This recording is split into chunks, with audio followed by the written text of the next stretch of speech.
तो देखते हैं हम पहला क्वेश्चन, सिंदूर में संधि है। तो इसका हम पहले देख लेते हैं, इसका क्या होगा। सिंधु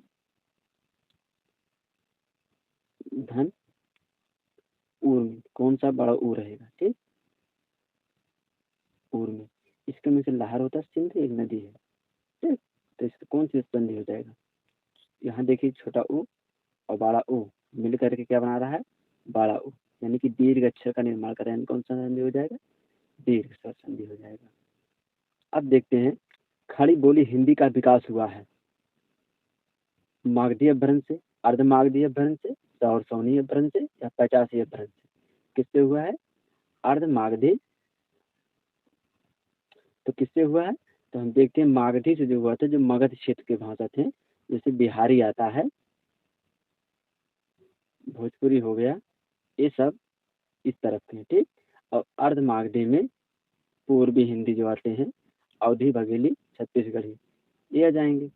उसके बाद सौरसौनी में खड़ी बोली आ जाएगा, जो पश्चिमी हिंदी का, ठीक। और 85 में क्या आ जाएगा, पंजाबी। चलते हैं नेक्स्ट पे। गांधी को राष्ट्रपिता कहा गया है। वाक्य में संज्ञा किस से किस रूप में परिवर्तित हो रहा है।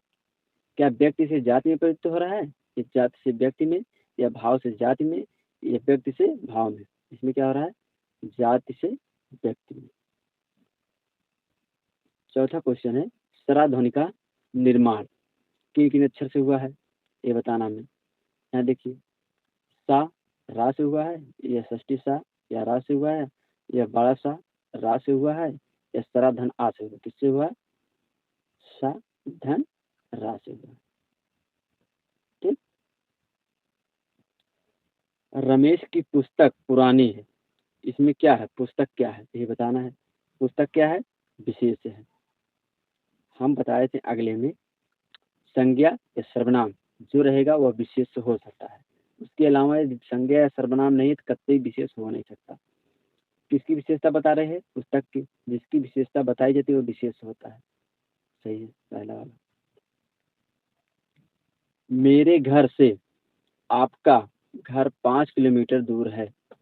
इस वाक्य में घर से कौन सा कारक है, ठीक। घर से में कौन सा कारक है, क्या कर्म है, या करण है, या संबंध है, या अपादान है। इसमें कौन सा होगा, अपादान हो जाएगा। निम्नलिखित प्रश्न में से 4 विकल्प दिए गए हैं, ठीक। उसमें से काल पहचानना हमें। दीपा पौधों को पानी दे रही थी। अब इसमें कौन सा काल हो जाएगा, क्या अपूर्ण भूतकाल, या आसन्न भूतकाल, या पूर्ण भूतकाल, या संदिग्ध। आसन्न को कहते हैं तत्कालिक, यानी जो तत्काल भूतकाल होता है, जैसे तत्काल बीता हुआ कार्य, वो आता है आसन्न में।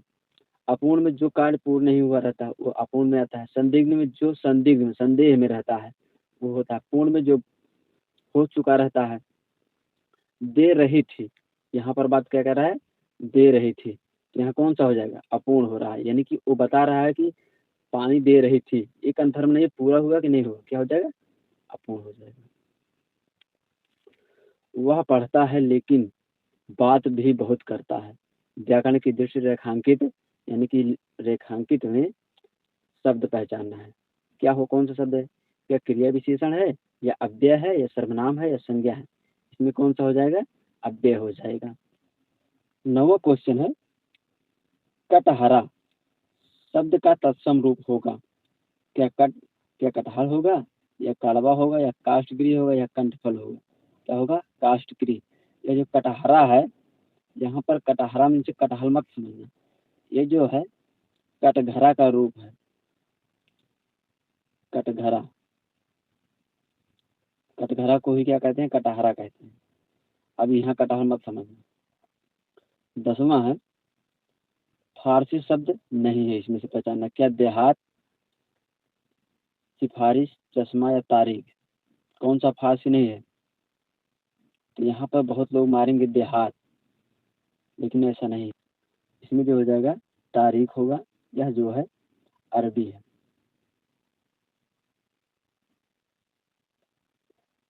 अब देखते हैं 11वां वाला, कामदेव का पर्यायवाची शब्द है। विडोज, विशुन, मार या असम। क्या है इसमें? कामदेव का पर्यायवाची मार है। ठीक, यह बहुत ही महत्वपूर्ण है। अतिवृष्टि का विलोम होगा, क्या होगा? महावृष्टि होगा, लघुवृष्टि होगा या अनावृष्टि होगा या न्यून वृष्टि होगा? क्या होगा इसमें? अनावृष्टि होगा। अतिवृष्टि का विलोम होता है अनावृष्टि। अब देखिए यहाँ पर 13वां क्वेश्चन, जिसकी कोई उपमा ना दी जा सके उसके लिए एक शब्द बनाना है। क्या है? अनुपमा होगा या अल्पज्ञ होगा या ज्ञानी होगा या अनुयायी होगा? क्या होगा? अनुपम, जिनकी उपमा ना दी जा सके, अनुपम। अब देखते हैं, लाल पीला होना मुहावरे का सही अर्थ है। क्या होगा? बहुत क्रोध करना, बिल्कुल बदल जाना, अत्यधिक घमंड करना, लाल पीला रंग डालना। तो ये तो होगा नहीं। अत्यधिक घमंड करना, ये भी नहीं होना। बिल्कुल बदल जाना, ये भी नहीं होना। क्या होगा? बहुत क्रोध करना। अब यहाँ देखिए, कोयले की दलाली में मुंह काला, इस लोकोक्ति का सही अर्थ क्या होगा? गेहूं के साथ घुन तो पिसता ही है, क्या ये होगा? या बुरे काम का नतीजा बुरा होता है, यह होगा? या बुरी संगत में कलंक लगता है, यह होगा? बुरे विचार व्यक्ति को अपमानित करता ही है, क्या यह होगा? तो यहाँ पर देखिए, एक तो ऑप्शन हम छाड़ देंगे, लेकिन इन तीनों में हम लोग कंफ्यूज होंगे। इसमें क्या होगा, इसे ध्यान से देख लें। बुरी संगत में कलंक लगता है। ठीक? प्रति उत्पन्न शब्द में प्रयुक्त उपसर्ग है प्र, प्रति, प्रत्यु, प्रत्युत। क्या होगा इसमें? प्रति हो जाएगा। प्रतिधन उत्पन्न, तो इसमें कौन सा उपसर्ग है? प्रति उपसर्ग है। औपचारिक शब्द में प्रत्यय लगा है, कौन सा प्रत्यय लगा है? क्या आ प्रत्यय लगा है? अब जान ले, प्रत्यय कहाँ लगता है? प्रत्यय पीछे लगता है, शब्द के पीछे लगता है प्रत्यय। तो यहाँ पर हम देखेंगे आ तो होगा नहीं, क्योंकि ये आगे लगेगा। का तो का क्या लगेगा? क्या इक लगेगा? क्या ईक लगेगा? अब ये जो ईक है, तो यहाँ पर बड़ी ई का मात्रा है नहीं, तो ये भी नहीं होगा। अब इक है, तो यहाँ पर छोटी ई की मात्रा है। ठीक, एक प्रत्यय हो जाएगा इसमें से। संग्रहालय का सही संधि विच्छेद है सम धनग्रह धन आलय, सत धनग्रह धन आलय, सत धनग्रह धन आलय, सम धनग्रह धन आलय। क्या होगा इसमें? सम धनग्रह धन आलय। उसका रीजन है, यहाँ पर देखिए हलंत लगा है, यहाँ पर हलंत नहीं लगा है, इसलिए ये वाला सही। यथा संभव में कौन सा समास है? अव्ययी, कर्मधारय समास, तत्पुरुष समास या द्विगु समास? क्या हो जाएगा? अव्ययी समास। जहां पर भी यथा, प्रति, वे, ये सब उपसर्ग लगे रहें शब्द के आगे, तो 100% आप लोग अव्ययी भाव समास मार देना। सलमा घर जाती है वाक्य है, सरल वाक्य है, निषेधात्मक वाक्य है, या आज्ञार्थक वाक्य है, इच्छार्थक वाक्य है? क्या होगा? सलमा घर जाती है, तो यहाँ पर कोई आज्ञा दी नहीं जा रही है, किसी की इच्छा तो है नहीं, कोई निषेध या बात तो कर नहीं रहा है, तो क्या हो जाएगा? सरल वाक्य। अब हम बता दें, जहाँ पर एक उद्देश्य और एक विधेय होता है, तो वहां पर क्या होगा? सरल वाक्य होगा। यहाँ पर देखिए, जो सलमा है यह उद्देश्य है, बाकी सब विधेय है। अब यहाँ उल्टा मत समझ लेना कि मतलब यहाँ जो सलमा है ये विधेय है, ये उद्देश्य है। ठीक, ये सलमा उद्देश्य है, भले दिख रहा है, मतलब जिसे सोचने में लगता है, लेकिन ऐसा होता नहीं है। क्या सलमा उद्देश्य है, बाकी सब विधेय है। सही विकल्प का चयन करें जो शुद्ध है। ठीक, तुम, तुम्हारा काम करो, ये तो होगा नहीं। तुम, तुम का काम करो, ये भी नहीं होगा। तुम तेरा काम करो, ये भी नहीं होगा। क्या होगा? तुम अपना काम करो। सही वाला क्या हो जाएगा? टी वाला। अब देखिए, शुद्ध वर्तनी का चयन करना है। क्या अंताक्षरी सही है, या पूजनीय सही है, तदुपरांत सही है, कवित्री सही है? इसमें कौन सा हो जाएगा? अंताक्षरी जो है सही लिखा है। अब हम देख लेते पूजनीय कैसे लिखा जाएगा। यहाँ पर जा पूरा रहेगा, उसके बाद ना रहेगा, बड़ी की मात्रा या रहेगा। ठीक, पूजनीय होगा। तदुपरांत क्या हिस्सा होगा? तदु, तद हो जाएगा। उसके पा रा न ते, तद उपरांत, यहाँ पर टूटेगा तद धन उपरांत। अब देखो कवित्री में क्या हो जाएगा, ये बहुत महत्वपूर्ण है। कवित्री कब धन इत्री, क्या हो जाएगा कब इत्री, ये भी सही है, ये भी सही है, ये भी सही है। विभत्स रस का स्थायी भाव है, क्या शोक है, विस्मय है, जुगुस्सा या घृणा है, क्या हो जाएगा सी वाला जुगुस्सा। ये जो है विभत्स रस का अस्थायी भाव है।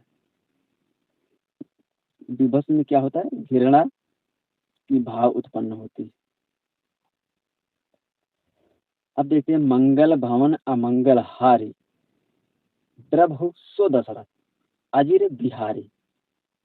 अब यहाँ पर देखिए क्या सोरठा है, चौपाई है, दोहा है, सवैया है। अब सोरठा में क्या होता है 11 और 13 पे मात्रा होती है। चौपाई में प्रत्येक चरण में 16 मात्राएं होती हैं। दोहा में क्या होता है 13 11 11 मात्राएं होती हैं। अब इसमें हम जब मात्रा गिनेंगे तो क्या हो जाएगा, चौपाई हो जाएगा।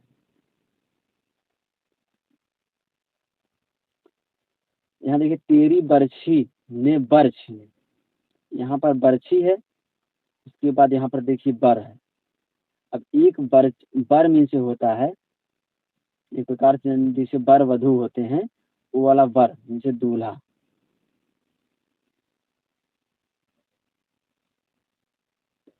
दूल्हा।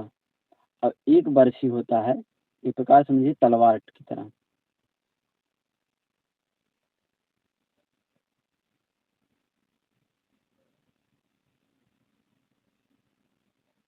तलवार। तो यहाँ पर क्या निकल रहा है, यमक अलंकार। ठीक, दो अर्थ निकल रहे हैं वर का।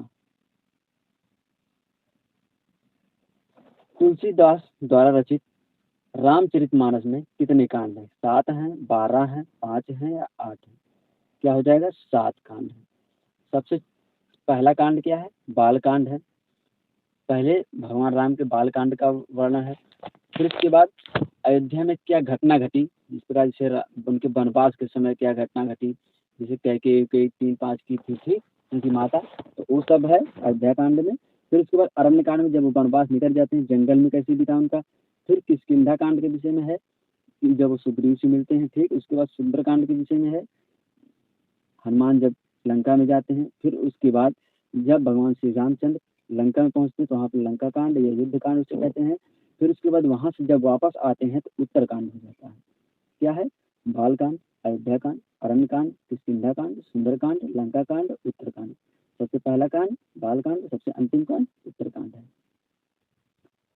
फिर उसके बाद 27 वाला, हिंदी की आदि जननी क्या है, पाली है, प्रकृत है, संस्कृत है, अपभ्रंश है, प्रकृत है, क्या हो जाएगा इसमें संस्कृत है। आदि जननी क्या हो जाएगा संस्कृत है। कैसे हो, वैदिक संस्कृत, फिर लौकिक संस्कृत, फिर पाल, फिर प्रकृत, अपभ्रंश, फिर अवहट, फिर उसके बाद आधुनिक हिंदी। ऊपरी दिखावे के रूप में होने वाला वाक्यांश के लिए एक शब्द, औपचारिक, उल्लेखनीय, औपचारिक या आधिकारिक। अब देखिए ऊपरी दिखावा के रूप में होने वाला, ठीक। अब यहाँ अनौपचारिक तो होगा नहीं, उल्लेखनीय तो होगा नहीं, कुछ उल्लेख तो हम कर नहीं रहे हैं, आधिकारिक तो होगा नहीं, क्या हो जाएगा इसमें औपचारिक हो जाएगा। ऊपरी दिखावे के लिए सिर्फ औपचारिक हो जाएगा। कौन सा शब्द वायस का समानार्थी नहीं, ठीक। काग या काच, काक या हरीफ, इसमें क्या हो जाएगा ऑप्शन नंबर डी, हरीफ। इसको हम देखते हैं 30वां क्वेश्चन। वाक्यांश के लिए एक शब्द दीजिए जिसका विवाह ना हुआ हो। अब बताइए, क्या अपरिग्रह होता है, या अपरिणीत होता है, या अविकार होता है, या अनव्यक्त होता है, क्या होता है इसमें अपरिणीत, जो पढ़े में ना बता हो। ठीक, तो ठीक है, मिलते हैं हम आपसे नेक्स्ट वीडियो में। तब तक के लिए हमारे चैनल को सब्सक्राइब कर लें और हम अगले वीडियो में ताकि जो भी प्रैक्टिस सेट लेके आए आपके पास तुरंत पहुंचे। ठीक है, धन्यवाद, मिलते हैं नेक्स्ट वीडियो में।